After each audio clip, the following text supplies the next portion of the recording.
안녕하세요. 반갑습니다. 비트코인 뉴스 팡입니다. 미국 상무부 장관이 비트코인에 1억 달러를 투자했다라는 소식입니다.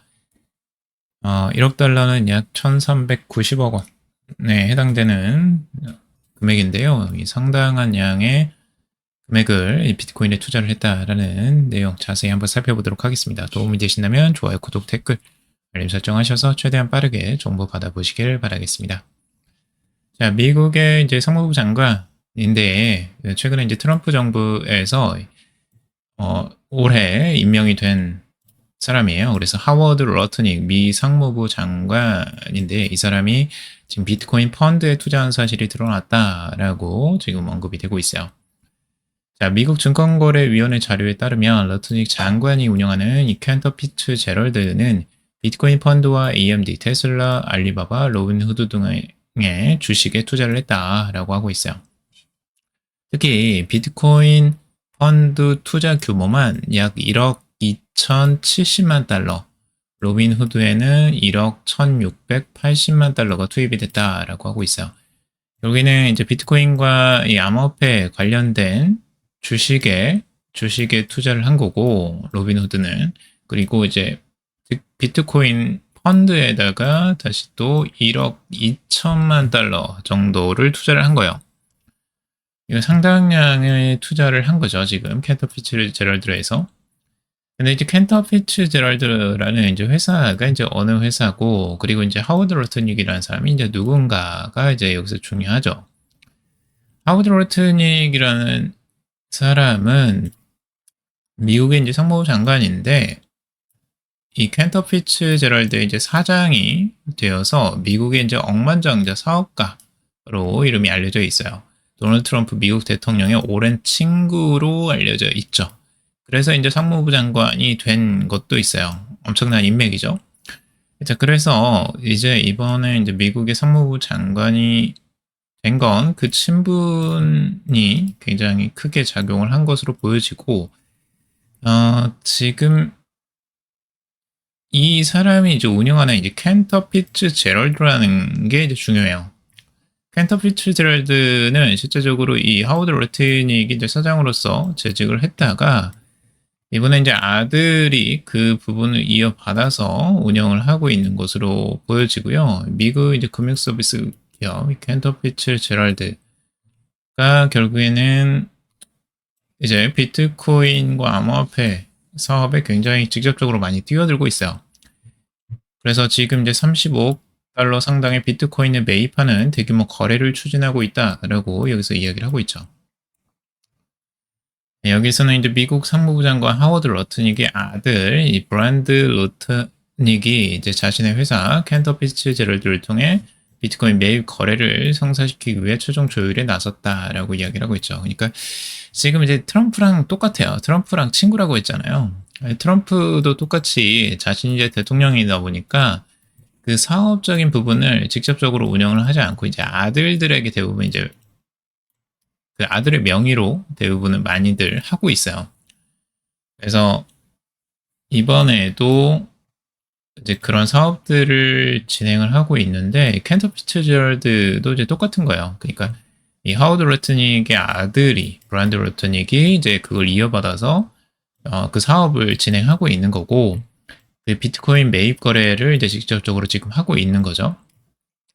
그래서 이제 이 캔터 피츠제럴드가 비트코인에 직접적으로 이런 펀드나 이런 것들을 지금 계속해서 사들이고 있는 부분들을 이제 언급을 하고 있는 거고 거기에 이제 추가적인 부분이 뭐냐면 캔터 피츠제럴드 같은 경우는 이제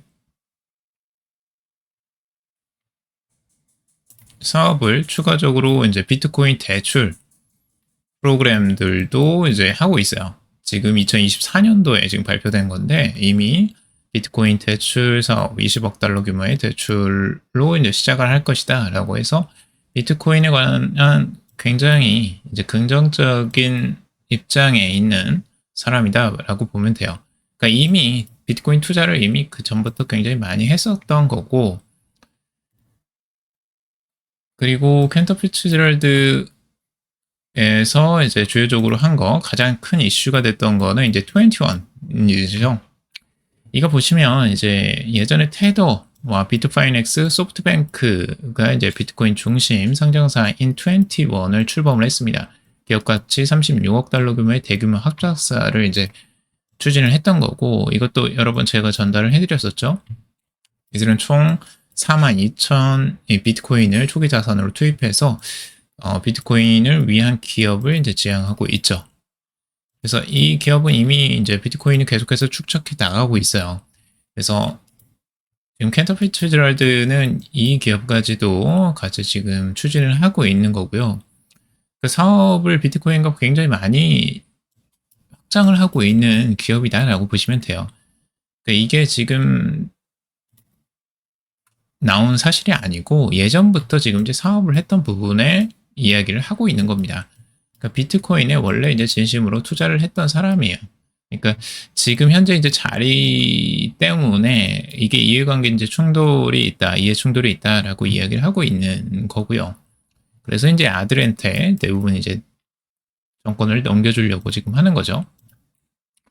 그런 부분이라고 보시면 되고, 지금 이제 대통령인 트럼프와 그리고 이제 생무부 장관인 이 하워드 로터닉이나 이런 사람들이 대부분 비트코인에 투자를 하고 있고 비트코인 사업을 하고 있습니다. 자, 이게 무엇을 뜻하느냐? 결국에는 비트코인이 대세가 될 것이다 라는 게 명확하죠. 그리고 지금 모든 규제들이 비트코인이나 암호화폐에 굉장히 우호적인 규제로 바뀌고 있잖아요. 이게 이제 명확하게 지금 판을 깔고 있다라는 걸 아실 필요가 있어요. 그래서 이것들은 계속해서 좋은 판으로 가고 있다. 비트코인에게 유리한 판. 비트코인뿐만 아니라 암호화폐 전체 시장에 굉장히 유리한 판으로 깔리고 있다라고 보시면 될 것 같아요. 자, 그리고 트럼프 역시 이제 스테이블 코인 USD1이 이제 상장에 임박했다라는 건데 코인베이스의 상장이 임박했다라는 기사예요.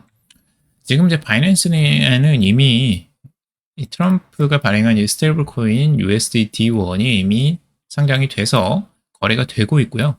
이제는 이제 미국의 1위 거래소인 코인베이스까지도 상장이 될 것이다 라고 하는 거예요.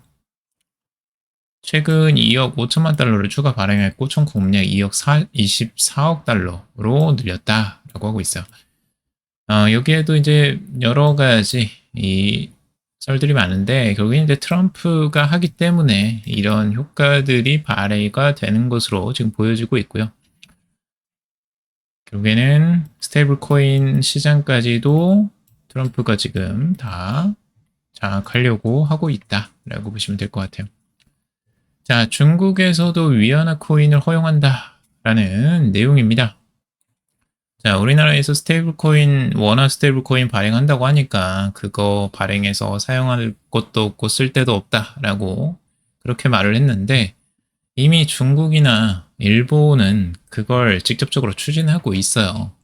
이게 왜 중요한지 계속해서 말씀을 드렸잖아요. 이거는 국가적으로 굉장히 중요한 요소예요.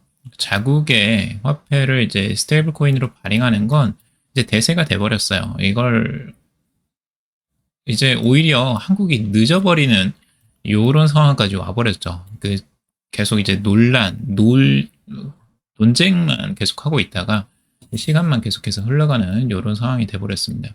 지금 그래서 이제 기사에서도 이제 빨리 서둘러야 된다라는 내용들을 이야기하고 있는 거고, 자, 중국에서 이제 위안화 스테이블 코인을 허용하는 방안을 검토하고 있다라는 내용이에요. 중국 공무원이 이달 말 이 글로벌 위안화 사용 확대를 위한 로드맵을 최종 검토 후 승인할 예정이다라고 하고 있어요. 이달 31일부터 다음 달 1일까지 중국 텐진에서 열리는 상하이 협력기구 정상회의에서 일부 국가들과 국경 간 무역 및 결제를 위한 위안화 스테이블 코인 사용 확대 방안을 논의할 것으로 지금 예상을 하고 있고요. 중국 정부는 아마 이걸 이제 홍콩 쪽에서 먼저 위안화 스테이블 코인을 실험을 할 것으로 보여져요. 이게 어느 정도 예상은 됐었어요. 중국에서도 이미 그것들을 예상을 할 수 있었던 게 홍콩에서 이 스테이블 코인에 대한 허가를 내준 거예요. 이게 이제 물밑 작업이었던 거죠. 홍콩에서 이제 테스트베드로 여기서 스테이블 코인을 이제 사용해 보겠다라는 그것들을 이미 이제 허가를 내주면서 홍콩 쪽에 이게 이제 흘러나왔던 거고, 결국에는 이제 중국이 그 뒤에서 다 이야기를 했었던 거죠. 스테이블 코인에 대해서. 그러니까 지금 이제 스테이블 코인에 대한 위협감을 느낀 거예요. 이 달러 스테이블 코인에 대한 달러 스테이블 코인이 이제 전국 이제 디니아스법이 통과가 되면서 이게 전 세계적으로 달러에 완전히 종속이 되겠구나, 이런 위협감이 중국에 확연하게 이제 드러난 거죠. 근데 중국 같은 경우는 가상화폐가 중국 중앙정부의 이제 통제를 회피하는 수단이 될 수 있다라고 해서 계속 통제를 해왔어요. 근데 이것들이 안 되겠다 싶어서 이제 홍콩부터 풀기 시작하는 거고, 중국 내에서도 아마 스테이블 코인들이 사용될 가능성들도 있어 보입니다. 자, 이런 법안들이 이제 통과되고 하면 결국 이제 국내도 통과가 될 수밖에 없겠죠. 국내에서도 이제 법안 통과가 이제 진행 중에 있고, 10월쯤에 이제 법안들이 이제 뭐 본격적으로 발의가 되고 통과가 될 것으로 예상을 하기도 하는데, 조금 시간이 걸린다고 하는데, 아마 이제 벌써 일본 같은 경우도 스테이블 코인 발행을 이미 허용을 했고, 이미 나왔습니다. JPYG인가 아무튼 그 코인이 허용된 곳이 한 곳이 나왔어요. 이미 기사에. 그래서 굉장히 일본도 빨리 가고 있고, 중국도 이미 발빠르게 가고 있고, 한국도 서둘러야겠죠? 이렇게 간다면. 자, 그리고 차트가 부른다. 아서웨이즈 이더 다시 전략 매수했다라는 내용이에요. 아서웨이즈 같은 경우는 이제 자신의 전략적 판단 착오를 인정을 하고 전부 다시 사야겠다라고 하면서 이더리움 반등을 할 때 포지션을 빨리 취했어요. 그래서 그나마 다행히 이더리움을 이제 매수를 좀 할 수가 있었고, 또 자신감 있게 전망치를 또 내놓고 있습니다. 이더리움의 향후 사이클에서 2만 달러까지 상승할 수 있다라고 아주 과감한 전망을 내놓고 있어요. 지금 아직 5천 달러도 안 되는데 벌써 2만 달러 전망을 하고 있네요. 자, 오히려 이더리움 비중은 이제 솔라나보다도 높게 유지하고 있다라고 하고 있습니다. 과거에 사과를 했죠. 자기 용서를 해주겠니? 펀드 스트랩 이렇게 이야기를 했어요. 펀드 스트레스를 이야기한 거, 아니 펀드 스트레스의 창립자 톰 레이가 지금 이제 비트마인의 이제 자명 의장으로 지금 활동을 하면서 이더리움을 어마무시하게 사들이고 있죠. 지금 150만 개를 사들였어요. 그래서 지금 펀드 스트레스를 여기서 이제 언급을 했던 거고요. 펀드 스트레스 이제 큰 손이 아니고 지금 이제 비트마인이 큰 손이죠. 이제 비트마인이 아주 큰 손으로 지금 활동을 하는데, 펀드 텀리가 그 중에 이제 중요한 역할을 하고 있기 때문에 이 언급을 한 것 같아요. 자, 그리고 이것도 재밌어요. 20만 달러 간다며 못 버틴 단타족 BTC 줄줄이 손절이라는 기사예요. 자, 지금 이제 단타족들이 줄줄이 손절을 하고 있다라는 내용인데요. 최근에 비트코인의 단기 거래를 하는 사람들, 지금 보유 기간이 3개월 미만인 이 단기 보유자들이 현재에서 이제 수익이 크지 않거나 이제 손실을 본 상태라고 해요. 그래서 더 이상 오르지 않으니까 이 중 일부가 매도를 나서면서 시장의 상승 탄력을 제약하고 있다라고 이야기를 하는 거예요. 단기 매도세가 이제 출해되고 있는 겁니다. 가격이 여기서 단기 보유자의 심리를 파악할 수 있는 지표가 SOPR인데, 현재 이제 3개월 보유자의 SOPR 같은 경우는 0.96에서 1.01 수준이라는 거예요. 이게 이제 무슨 이야기냐면 1 이하로 이제 내려가면 이제 수익이 아닌 손해를 감수하고 매도하는 흐름들이 나오는 건데, 지금 0.96까지 이제 왔다 갔다 하는 거죠. 그러니까 자신이 이제 손해를 보는 것 같으니까 빨리 팔아버리려고 하는 거예요. 단기 투자자들의 불안 심리가 이제 반영이 된 거죠. 여기까지 이제 가격이 내려왔다라고 보시면 될 것 같고, 그래서 이제 단기 투자자들이 저점에서 이제 매도하는 국면으로 이제 나온다. 단타 하시는 분들은 이제 이런 심리가 강하죠. 내려가면 팔고 올라가면 사고 이렇게 되는 흐름들이 많기 때문에 이런 흔들림을 따라가지 마시라 항상 말씀드리죠. 단기 투자들 절대 따라하지 마세요. 여러분들이 이렇게 가면 다 잃습니다. 계속 잃어요. 자, 대신 이제 장기 보유자들 6개월 이상인 SOPR은 상대적으로 안정적인 흐름을 이어가고 있다라는 거예요. 중장기 구조상으로 강세 흐름을 유지하고 있기 때문에 이것들을 이제 버텨낼 수가 있는 거고요. 여러분들은 이런 흐름들에서 절대 흔들리시면 안 됩니다. 자, 미국의 65% 투자자 65%가 암호화폐 주식보다 장기적으로 유리하다라는 내용인데, 이 암호화폐 거래소에서 이제 1000명 이상의 미국 성인을 대상으로 설문조사를 한 거예요. 근데 이제 크라켄이라는 암호화폐 거래소에서 조사를 했기 때문에 65%의 향후 이 10년 동안 암호화폐가 주식보다 더 높은 성장세를 보일 것이다 라고 보이는 게 너무 당연한 결과일 수도 있어요. 그래서 아무튼 암호화폐 시장에 대해서 긍정적으로 바라보는 사람들이 있다 라는 내용이고, 자, 전 세계 69개 기관이 보유한 이더리움이 410만 개를 넘어서면서 총 가치 176억 달러, 한화로 23조 원 규모에 달한다라고 하고 있습니다. 자, 기관이 보유한 수준이 이 정도로 지금 많이 올라왔어요. 전 세계 이더 공급량의 3.39%에 해당하는 수치를 지금 기관들이 가지고 있다라는 거고요. 이 수치는 앞으로도 더욱더 증가할 것으로 보여집니다. 자, 싱가포르 DBS 은행이 이더리움 기반 구조화 상품 토큰화를 발표했어요. 자, 싱가포르 DBS 은행이 이더리움 플랫폼을 활용해 구조화 상품을 토큰화한다라는 내용입니다. 이 상품은 투자자들에게 암호화폐 시장에 노출을 제공할 것이다 라고 이야기를 하고 있죠.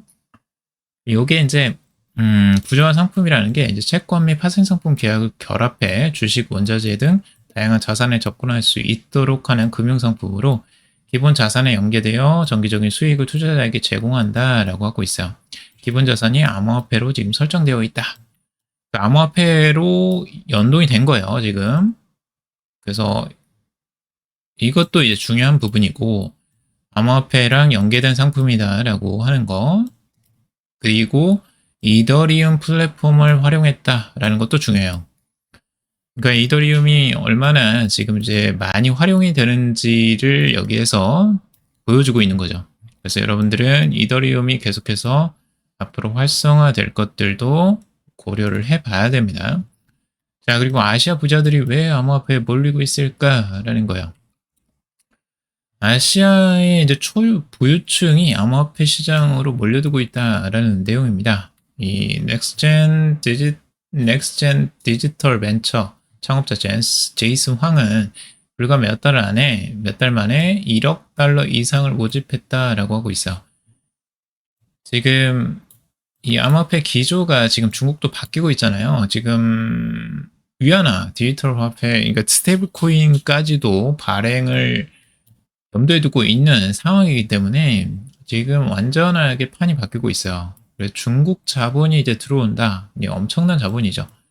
미국 일부 중국 가문은 포트폴리오의 최대 5%를 암호화폐로 편입할 계획이라고 하고 있어요. 그러니까 이제 미국뿐만 아니라 중국까지도 지금 들어오고 있다라고 볼 수가 있고, 미국과 홍콩에서 출시된 비트코인 현물 ETF를 이제 시험 삼아 아시아 기관 투자자들이 투자를 하고 있다라는 부분이에요. 아시아에서 이제 가장 중요한 건 이제 중국 자본과 지금 일본 쪽이에요. 한국은 뭐 거의 미미합니다. 한국은 거의 뭐 쳐주지도 않아요. 그 정도로 한국 자본이 암호화폐 시장에서는 크게 영향을 미치지 못하고 있어요. 예전에 이제 개인 투자자들이 엄청나게 들어오면서 뭐 큰 영향력을 발휘하기도 했었지만 김치 프리미엄도 막 붙고, 하지만 이제 뭐 한국 시장은 좀 많이 죽었죠. 예전보다. 그래서 지금 이제 중국과 결국엔 일본을 주요적으로 봐야 될 것 같고, 한국도 만약에 이제 규제가 명확하게 해제가 되고 기업들이 이제 들어올 수 있는, 기관들이 들어올 수 있는 판이 열리면 이러면 얘기가 좀 달라지죠. 한국도 이제 열릴 가능성이 높아졌어요, 지금. 그래서 그런 부분들도 염두에 두고 보셔야 됩니다. 그래서 홍콩 같은 경우도 진급 가입자가 지금 85%나 증가를 했다라고 하고 있죠. 그러니까 홍콩은 이제 중국의 테스트베드라고 항상 말씀드렸죠. 그래서 결국에는 홍콩에서 이렇게 이제 활성화되는 부분들 또 여러분들이 한번 확인해 보실 필요가 있고, 자, 크인베스트 같은 경우는 이제 블루시나 로빈후드 주식을 매수하고 있다라는 내용이에요. 비트코인 ETF 900억 원을 청산했다. 아크인베스트 같은 경우는 최근에 이제 간접 투자 쪽으로 많이 투자를 불리고 있습니다. 블리시라는 주식 이 거래소죠. 신규 상장을 했는데 상장했다가 이제 조정을 나왔는데 조정 나오니까 다시 또 사들이고 있어요. 그리고 로빈후드도 지분을 늘리고 있다라는 내용입니다. 블리시는 35만 주, 약 2,120만 달러 어치를 매수했고, 로빈후드도 15만 주로 이제 1,620만 달러 어치를 매수를 했다라는 내용입니다.